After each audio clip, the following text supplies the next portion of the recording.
Bonsoir les amis, ravi de vous retrouver. Ce soir, nous accueillons Monsieur Jean-Luc Louest. Bonsoir. Bonsoir. Vous êtes le président de l'USOTG. Qu'est-ce que ça veut dire? L'Union syndicale des opérateurs touristiques de la Guyane. Vous avez récemment poussé un coup de gueule en Mhm. termes de tourisme. Pourquoi ce coup de gueule? On essayait de nous amener sur le fait que le carnaval était le moteur du tourisme en Guyane. Alors, moi, je ne suis pas contre. C'est l'un des moteurs, c'est pas l'unique moteur. Et que pour qu'il puisse être vraiment, encore une fois, moteur d'une économie ou d'une influence, il faudrait qu'il soit un petit peu plus organisé et un peu plus apprêté pour pouvoir le revendre à l'extérieur. Ce qui est fou, c'est que les médias nationaux parlent du carnaval de Dunkerque, du carnaval de Nice, souvent font même allusion aux Antilles.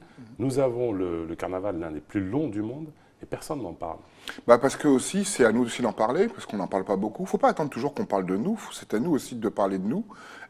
Qui plus est, nous sommes les mieux placés pour parler de nous-mêmes.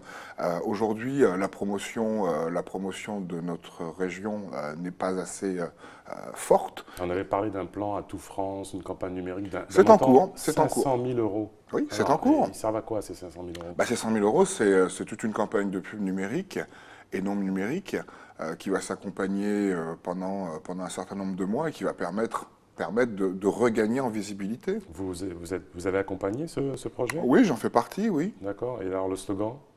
Il n'y a pas de slogan pour ça, je ne vais pas vous dévoiler toute la campagne parce que je veux dire, il y a des gens Vous qui êtes sur sont. ATV là, on peut se parler franchement. Oui, on se parle toujours franchement, mais je veux dire, il y a des choses qui sont en cours, qui ne sont pas encore complètement ficelées.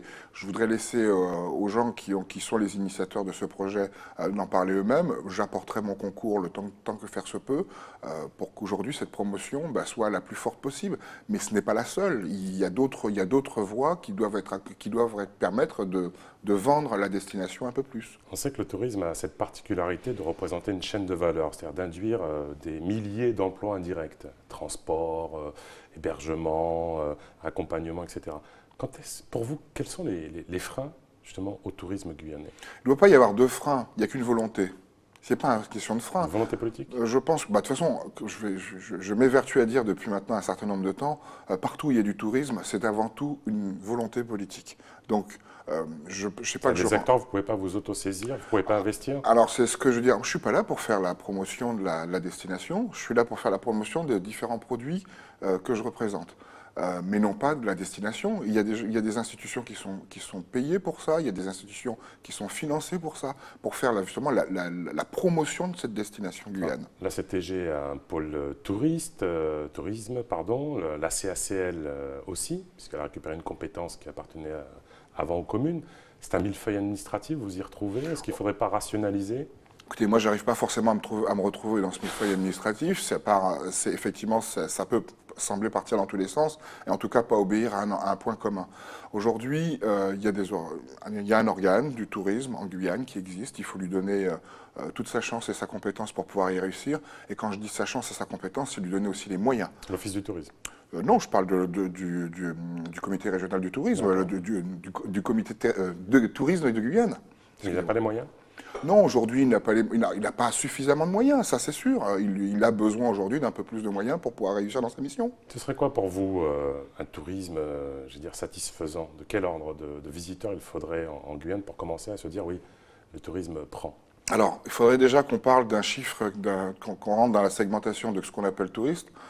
Donc, on ne va pas parler de tourisme d'affaires, puisque ça, c'est pas l'attrait de la destination qui fait venir, c'est l'effet business qui fait venir ces gens-là. Mais je parlerai de tourisme pur, des gens qui viennent et qui choisissent pour leur lieu de villégiature la Guyane. Je dirais aujourd'hui, si on commençait déjà par un 100 000 touristes, vrais touristes. Vous avez parlé aussi de visa. En fait, on a appris, et vous l'avez déjà dit, que les Brésiliens n'ont pas forcément besoin de visa pour venir ici en Guyane. Oui, mais ça a toujours été, enfin ça a toujours été non, mais ça fait quand même un certain nombre d'années où aujourd'hui, si un ressortissant brésilien a envie de venir passer quelques jours de vacances en Guyane, passe par une agence de voyage, un tour opérateur, qui va lui délivrer un titre de transport et un séjour global en Guyane. Parce qu'il y a des milliers de millionnaires brésiliens, c'est un continent à lui seul, le pays. Pourquoi on n'arrive pas à faire venir ces gens Est-ce qu'ils j'en savent sais que rien. ça existe? D'accord. Si vous commencez à me poser des questions, on ne va pas s'en sortir, monsieur Louest. L'insécurité en Guyane, est-ce que c'est aussi un frein? L'image de la Guyane, alors naturellement généreuse, ses forêts, etc. Mais l'insécurité, le manque d'infrastructures. Est-ce que pour vous, cette image négative un petit peu de cette Guyane est un frein au tourisme? C'est encore un problème de communication. Euh, Partout où la démographie explose, partout il y a des problèmes d'insécurité. Sauf qu'il faut savoir en parler. Vous avez des destinations qui sont plus nombreux, où les habitants sont plus nombreux qu'en Guyane, où ils reçoivent plus de touristes en Guyane, dont on ne parle jamais de problèmes d'insécurité. Et pourtant, il y en a. Oh, ben, la Guadeloupe, par exemple. Martinique, la Guadeloupe. Il y a sans doute des problèmes d'insécurité aussi importants qu'en Guyane, mais on en parle beaucoup moins parce que quand on veut faire du tourisme, il faut savoir développer ses atouts, il faut savoir présenter son meilleur visage que toujours parler des choses négatives. Donc je pense qu'aujourd'hui, il faut arrêter de parler des choses négatives et aller vers la promotion véritablement de sa destination et de parler des choses qui sont, je dirais, aujourd'hui un peu plus vendeurs que ce que c'est aujourd'hui. Le vaccin de la fièvre jaune, votre position, faudrait-il l'abolir ou pas? Bien sûr que c'est toujours un frein. C'est toujours un frein et c'est un frein, je dirais, à plusieurs titres. Vous avez un homme d'affaires qui doit venir en Guyane rapidement, qui doit faire un aller-retour et brutalement, il est stoppé parce qu'il faut qu'il fasse ce vaccin. Alors soit il est vraiment très organisé et il arrive à le faire avant de partir, ou soit quelquefois il annule, pur et simplement. Vous avez des cabinets d'audit qui viennent en Guyane et qui envoient toujours les mêmes collaborateurs que ceux qui sont déjà vaccinés. Enfin, il y a des pays où il y a des vaccins de la fièvre jaune obligatoires et ça ne les empêche pas de... Non, parce qu'encore une fois, je reviens sur le phénomène marquant. Si la promotion est bien faite, si véritablement c'est une destination touristique, c'est pas qu'un vaccin qui va arrêter. Bien sûr, c'est l'un des freins, mais ce n'est pas un frein majeur pour pouvoir faire le développement. Est-ce que peut-être il faudrait changer de braquet et s'orienter vers un tourisme endogène pour que les Guyanais eux-mêmes, plutôt que d'aller peut-être aux Antilles, au Suriname, profitent de leur territoire? Ça me paraît complètement évident. Vous ne pouvez pas faire du tourisme pour les autres si vous-même vous ne connaissez pas le produit touristique dans lequel vous vivez. Aujourd'hui, il n'est pas... Absolument pas. Le tourisme endogène en Guyane est véritablement, je dirais, au balbutiement. C'est vraiment... C'est là aussi une volonté politique? Alors après, je dirais, alors là, pour le coup, je serais un peu plus tenté de dire que nous, opérateurs touristiques, nous avons une vraie valeur ajoutée à cela, c'est-à-dire que si on avait des produits qui seraient tournés aussi vers la population locale, on pourrait aussi vendre un peu plus. Parce que pour le coup, ce n'est pas une promotion de la destination, puisque les gens sont déjà sur place, c'est une promotion des produits. Et les produits ne sont pas assez connus, ne sont pas assez taillés pour la population locale. Je parle sur le plan économique souvent. Dernière petite question, le MEDEF, le syndicat des patrons, souvent on parle d'industrialisation, etc., et oublie souvent de parler du tourisme. Vous allez postuler pour... L'an dernier, j'ai postulé, comme tout le monde le sait, avec le résultat que ça a donné. Cette année, l'Union syndicale des opérateurs touristiques, nous allons nous réunir.